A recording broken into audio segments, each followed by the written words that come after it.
भगवंताच्या मस्तकावर राहते बघ. तुम्हीच मला सांगा श्रेष्ठ आणि कनिष्ठ. बंद करायला रूढी परंपरा, काही संबंध नाही याचा आणि धर्माचा. तुमच्याकडे कसं झालंय, परमार्थ कमी आणि अनर्थ जास्त झालाय. करायचं ते करायचं नाही, पण बाकीच्या गोष्टी वारीला जातो पण नुसतं घेण्यावर असतो. हा परमार्थ आहे तुमचा. हा नुसती वारी करतो. आली केळं द्या, पेन खजर द्या, राजगिऱ्याचा लाडू द्या, बिस्लरी द्या, पाण्याची बाटली द्या. कशाला तर नाही म्हणली झाला का? कुठल्याही गोष्टीला हात पुढेच असतो. बरे बरं, वारीला जाऊन मार्ग व्हायचं का ढोला होऊन आला तू? वारी केली का?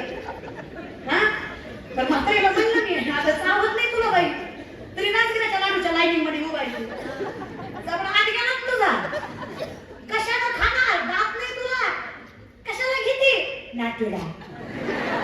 वारी कशाला मरायला? आता आनंदीच्या वाटेवरचा लाडू जर चांगला येत असत तर वारीचा फायदा लागणार आहे तुम्हाला. प्रापंचिक माणसानं कधीच दान घ्यायचं नसतं, द्यायचं असतं. घ्यायचंच नाही. कमवतो ना आपण काय साधू आहे का, साध्वी आहे का, संत आहे आपण फक्त द्यायचं, आपण घ्यायचं नाही. प्रसाद केवढा असतो माहिती एवढा, हे पोटभर खातात. ते काय वाजवाय त्यांना सांगावं लागतं, हा तर प्रॉब्लेम आहे महाराज. नाही तुम्ही ती वाट बघतात कवा शेजारचा वाजवेल कोणा मी वाजवेल की वाजवेल. वो कैसा होता है ना साहब, बगीचे की खुशबू मादी से होती है, कलाकार की दाद ताली से होती है. काही दवाजली इसका सुंदर गोड बदलणं वादकाने वाजवला, टाळी वाजवायची रे. गोड आरोह अवरोह काही ना क्षणाने निघाला. एखादा आंतरा गोड म्हटला वाजवायची. मी तुम्हाला म्हणलं ना, कोणीतरी कोणाचं तरी कौतुक करावं हे सगळ्यात मोठं कौतुकच का. तो कोणीच कोणाचं कौतुक करायला तयार. ह्यांना वाटतं ह्यांना जे जमतं ते आपल्याला बी येतं हो, मान्य आहे. थोडा मनाचा मोठेपणा चालतो की संप्रदाय, त्याला काय होतं या विषयाकडे. चल पण संतांमध्ये कुठे श्रीमंती गरिबी नाही. त्यांचं सगळ्यात मोठं धन जगाच्या मालकाच्या मन रमवलं. आणि हे मन रमवायचं असेल तर सगळ्यात पहिली ते नम्रता ठेवावी लागेल. आता आम्ही काय करावं देवा, हे सगळ्यात बेकर्म नाही. बरं किती विवेकाची भुलवी, संतोषाची चाड लावी, पैसेली तरी हिंडवी काही दिशा. किती स्थिर करावं, किती माणसाने नम्र असावं, किती माणसाने त्यागी असावं, किती माणसाने दानी असावं या विषयाकडे. मग ती तारुण्य अवस्थेमध्ये असणारी स्त्री तुकोबारांसमोर उभी आहे. लक्षात आहे? तारुण्य वयात असणारी स्त्री तुकोबारांसमोर उभी आहे. तुकोबारांना नतमस्तक होतीये. बाई चिंता करू नकोस, अनाथाचा नाथ तू कशाला काळजी करतेस? डोळे पुस बरं, तू कसलीच काळजी करायची नाही. इथून पुढे तुझ्या आयुष्यात आनंद आहे. तुला कुणी दोष दिला तरी मनावर घ्यायचं नाही. आणि हे बघा, समाजाने दोष द्यावा एवढं तरी वागा. वाक्य ऐकू येतंय? आणि हेच बोलले मी, समाजानं दोष द्यावा एवढं तरी वागा. विनंती आहे. ज्ञानवरांचं मत आहे, जगे आवडण्याची करावी, संबंधे सोयेची न धरावी. ऐसी ऐसी जीवित चाड बहु. लय आवडतं मला हे असलं. कारण लोक जोपर्यंत समज आपल्याला वाईट म्हणतायत, त्रास देतायत, तोपर्यंत देव आपला याची जाणीव राहते. ज्या दिवशी लोक डोक्यावर घेतात त्या दिवशी सगळ्यात पहिल्यांदा पाठ आपण देवाकडेच करतो. त्यामुळे लोकांनी त्रास दिलेला चांगला, बरा आणि हवा तर आनंद आहे जगण्यात. मग जाऊ दे, देऊ दे काय लोकांना त्रास द्यायचं. सगळं खरंय तुको बरं आहे. एक मागू का? काय मागतेस बाई माझ्याकडे काय देण्यासाठी? स्वयंराम जगले आजपर्यंत. लेकरू वाढवलं पण कष्ट करून. कधी कुठल्याच लाचारीचा पैसा घेतला नाही. काय झालं ना तुकोबा, इथपर्यंत येता येता जाणीव झाली नाही की अंगावरची सारी जीर्ण झाली. बाईचं पातिव्रात्य, बाईचा सात्विकपणा, बाईचं कर्तृत्व कोणी बघत नाही. पण तिच्या अंगावरच्या कपड्याचा भाग कुठे मोकळा असेल तर त्यातून शरीर दिसत असेल तर त्याच्यासाठी माणसं डोळे भरून बघतात, उपभोग घेतात डोळ्यांनी. मग माझी विनंती आहे, घरात एखादी साडी असेल तुकोबा तर भाऊ म्हणून या बहिणीच्या पदरामध्ये टाका. अंगावरची साडी जीर्ण झाली आहे, 2-4 लोकांवर भागवलंय आता. पण अजून जर साडी कुठे फाटली गेली तर लोक अजून आनंद घेतील डोळ्यांनी. आणि मला हे सहन होणार नाही. आजपर्यंत कधी कोणासमोर हात पसरले नाही, पण सगळे म्हटले तुम्ही संत आहात. संतांसमोर मागायला, देवासमोर मागायला काय मागे पुढे बघायचं. अन्न मागितलं असतं तर चुकीचं असतं. तेवढं मी कमवू शकते. बहीण म्हणून एक साडी पदरात टाकता का? तुकोबारांच्या डोळ्यातनं पाणी आलं. तुकोबारांनी ती कणगीवरची साडी ओढली आणि त्या बाईच्या पदरात टाकली. अवली माता आतनं ओरडल्या, अहो महाराज, बहिणीची आग राखताना बायकोची चालली याची तुझा ठेवा. आहात माझा, रोज बघता माझ्याकडे, माहित नाही का मी एका सुगड्यावर संसार करते? काय करू मी? माघारी तर घेऊ शकत नाही आता साडी, करणार काय? तुकोबांनी अंगावरचं धोतर काढलंय, आवली मातेला नेसायला दिलंय आणि विठ्ठलाच्या अंगावरचं पितांबर तुकोबारा स्वतः नेसलेत आणि पांडुरंगाला म्हटलेत, आता कुठं खऱ्या अर्थानं मी तुझा लेक आणि तू माझा बाप झाला.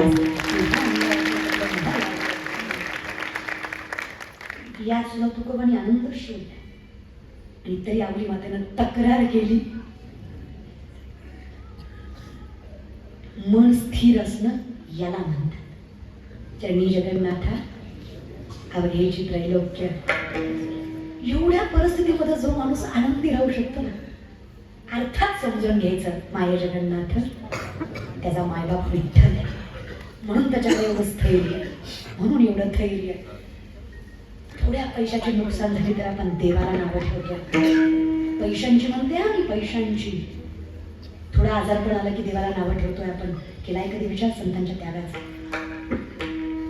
ज्या लोकांसाठी ज्ञानेश्वरी सांगावी त्या लोकांनी अन्न पायदळी तुडवलंय, तोंडावर दरवाजे बंद केलेत. तुमचं तोंड बघितल्यावर आम्ही अपवित्र होतो हे शब्द ज्ञानोद्धारांसाठी लोकांनी म्हणताय. तरी सुद्धा माऊली म्हणताय, हे विश्वची आमूचे घर ऐसी मती ज्याची स्थिर. चरणी जगन्नाथा दुःख सुखाचा विषयच नाहीये इथे. देवाने तरी काय कमी केलं? अनाथाचा नाथ कैवल्य साम्राट चक्रवर्ती झाले. नामा म्हणे देवा चला तया ठाया विश्रांती घ्यावया असे अधिकारी झाले. म्हणून देवा हे मन तुझ्या चरणी स्थिर होत. हे बेकार संकल्पे सृष्टी घडी सवेची विकल्पोणी मोडी मनोरथांच्या उतरंडी उतरी रची. एका मिनिटात हे राजा करतं, एका मिनिटात रंक कर. चंचल त्याचे 10 प्रकार. मन करो मेघो माननी मदनो मृत मा मदो मरकोट मच नका तसं चंचल. त्यातलं पहिलं मन आहे. एवढं चंचल आहे. माकडाला दारू पाजली. माकड जरी माहित नसलं घरातले काय कमी आहेत. माकडाला दारू पाजली. माणसं म्हणतात पिल्यावर कळत नाही. माणसं म्हणतात मला नाही माहिती. माणसं म्हणतात पिल्यावर कळत नाही, पण मला वाटतं कळत. पिलेला माणूस कधी रस्त्याच्या मधोमध झोपलेला बघितला कुठं पडतं ते? त्याला माहिती मधी जाते बाजूला जाते. नाही ते मार बायकोला रात्री मारतो, सकाळी तिलाच गोडीत म्हणतो नव्हतं ग मारायचं. पिल्यावर कळत नाही. हात वावळायचा बरोबर कळतो. आता काय करायचं माहीत? पिला ना टोपलभर शिळीच्या लेंड्या समोर नेऊन ठेवायच्या. त्यांना म्हणायचं काय म्हणू का ताकद वाढती गोड लागतात.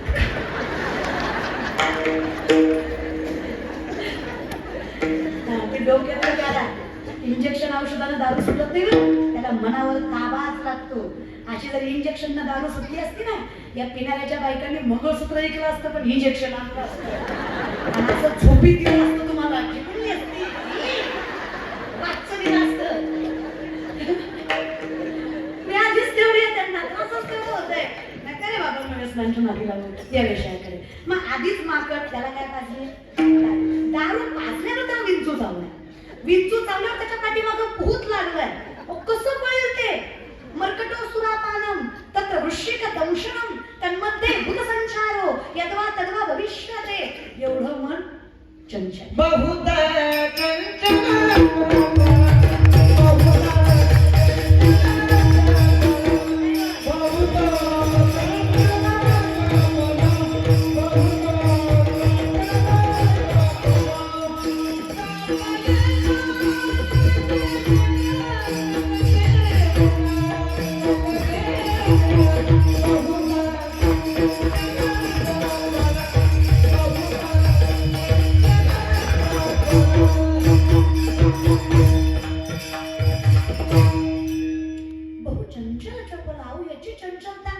जेव्हा तुझ्या चरणी आला ना देवा, आता कुठे राहावे म्हणून तुझे चरण देखलिया भाग गेला. अवघेची त्रैलोक्य. आता काहीच राहिलं नाही मग तेव्हा तुझ्या चरणी मन रमलं ना. पण हे रमतं कधी? सांगड वादारे माधरी भक्तीची. सांगड वादारे भक्तीची. नारायण नामाची.